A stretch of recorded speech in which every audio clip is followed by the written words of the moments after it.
আজকে আমরা চলে এসেছি টালা প্রত্যয় পুজো প্রাঙ্গণে।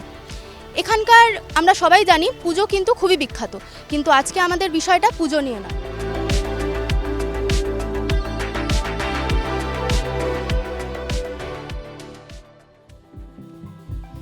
আগের সরকার এখানে বেআইনি নির্মাণ চালিয়েছিল, বর্তমানের সরকার এই নির্মাণ কাজ ভেঙে দিয়েছে। আজকে সেই বিষয় নিয়ে কথা বলা।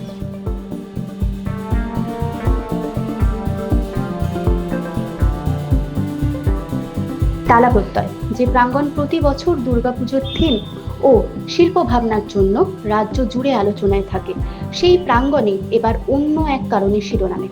অভিযোগ, সরকারি জমিতে দীর্ঘদিন ধরে বেআইনিভাবে একাধিক নির্মাণ করা হয়েছিল। সেই অভিযোগ সামনে আসার পর প্রশাসনের উদ্যোগে শুরু হয়েছে উচ্ছেদ অভিযান। একে একে ভেঙে ফেলা হয়েছে বিতর্কিত কাঠামো। প্রশাসনের বক্তব্য, সরকারি জমি দখল বা বেআইনি নির্মাণের ক্ষেত্রে কোনো রকম ছাড় দেওয়া হবে না, আইন মেনে এই পদক্ষেপ করা হয়েছে। অন্যদিকে এই ঘটনাকে কেন্দ্র করে শুরু হয়েছে রাজনৈতিক তর্ক বিতর্ক।